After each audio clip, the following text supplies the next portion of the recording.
बात करेंगे paper leak मामले की। बड़ी खबर भोपाल से आपको बता दें, पुलिस को बड़ी सफलता हाथ लगी है। पेपर लीक गैंग करने वाले गैंग का पर्दाफाश हो गया है। साइबर क्राइम ने गुजरात से इनकी गिरफ्तारी की है। सूत्रों के हवाले से इस वक्त की बड़ी खबर हम आपको बता रहे हैं। इसके साथ ही पुलिस छापेमार कार्रवाई कर रही है रायसेन में, खरगोन में, सतना में भी, और क्राइम ब्रांच ने कई लोगों को हिरासत में लिया है और उनसे पूछताछ की जा रही है।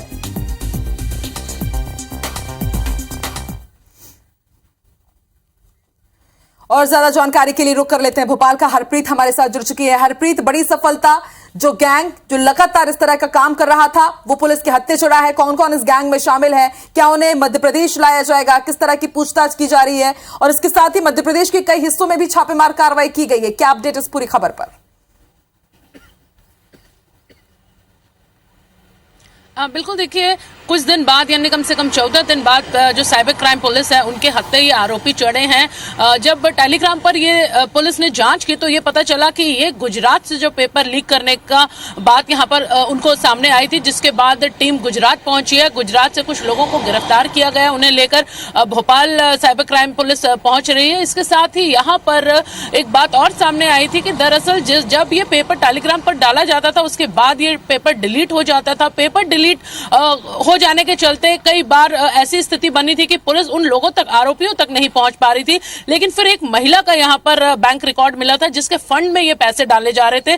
जब उस महिला के बैंक रिकॉर्ड की जांच की गई तो एक के बाद एक जो परतें हैं इस मामले की खुलती चली गई। इसके साथ ही मध्य प्रदेश के भी रायसेन, खरगोन और सतना जिलों में भी पुलिस ने छापामार कार्रवाई की, कुछ लोगों को गिरफ्तार किया। एक पूरी गैंग यहाँ पर सामने आई है जो पेपर लीक करने के मामले में यहाँ पर काम कर रही थी। फिलहाल पुलिस अब से कुछ देर बाद ही इस पूरे मामले का खुलासा कर सकती है, लेकिन यह माना जा सकता है कि इस पूरे मामले में पुलिस आरोपियों की तह तक पहुंच गई, मामले के खुलासे की तह तक पहुंच गई है। अपने दर्शकों को यहां पर एक और जरूरी बात हम बताना चाहेंगे। इस पूरे मामले में जहां 1 मार्च से 10वीं और 12वीं की परीक्षा शुरू हुई थी, बोर्ड परीक्षाएं शुरू हुई थी, 4 मार्च को यहां पर मंडल ने यह मामला साइबर क्राइम में दर्ज करवाया था, क्योंकि 1 मार्च पहले पेपर के दिन से ही ये पेपर लीक होने का जो मामला है वो यहाँ पर शुरू हो गया था।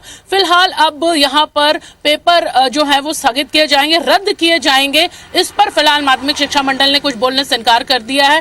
कयास लगाए जा रहे थे कि आने वाले 1 या 2 दिन में कोई बड़ा फैसला यहाँ पर मंडल ले सकता है परीक्षाओं को रद्द करने का, लेकिन फिलहाल अब परीक्षाएं रद्द की जाएंगी या नहीं, इस पर कहीं ना कहीं संशय की स्थिति बनी है। और ऐसा सूत्रों के हवाले से ये बात सामने आ रही है कि फिलहाल जो परीक्षा है वो रद्द नहीं की जाएंगी। जी ठीक है हरप्रीत, एक बात तो तय है कि मंडल के कोई अधिकारी या फिर जो कर्मचारी हैं उनकी मिलीभगत तो इस पूरे मामले में जरूर है, लेकिन वो छात्र जिन्होंने पेपर खरीदे या फिर जिन्हें परिजनों की जिनको जानकारी थी, बाकायदा जिन्होंने पैसे ट्रांसफर किए हैं, क्या उनके ऊपर भी कोई गाज गिरेगी? या फिर एग्जाम उन्होंने दे दिया है लेकिन उन्होंने भी पेपर खरीदे, तो क्या ऐसे छात्रों के ऊपर भी गाज गिर सकती है क्या?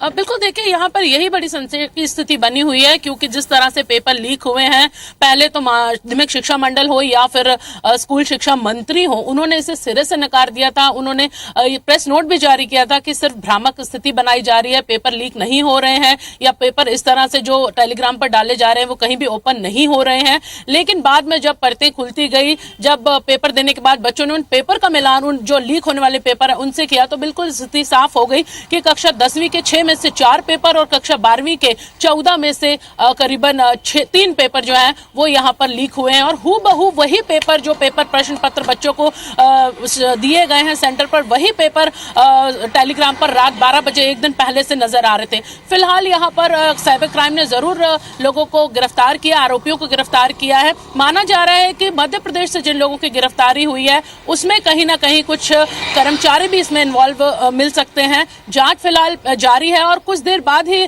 साइबर क्राइम पुलिस इस पूरे मामले का खुलासा करेगी। लेकिन कहीं ना कहीं इस बात से बिल्कुल भी इनकार नहीं किया जा सकता कि ये पूरा जो भी लापरवाही इसे कहा जाए, या जो भी पूरी पेपर ओपन होने का, लीक होने का जो मामला है, इसमें माध्यमिक शिक्षा मंडल के लोगों की मिलीभगत जरूर हो सकती है। बिल्कुल हरप्रीत, अच्छी खबर तो यही है कि फिलहाल गैंग का पर्दाफाश हो गया है, कड़ियां जुड़ती जाएंगी, आगे गिरफ्तारियां भी होती जाएंगी। नजर बना के आप रखिएगा। बहुत बहुत शुक्रिया फिलहाल पूरी जानकारी के लिए।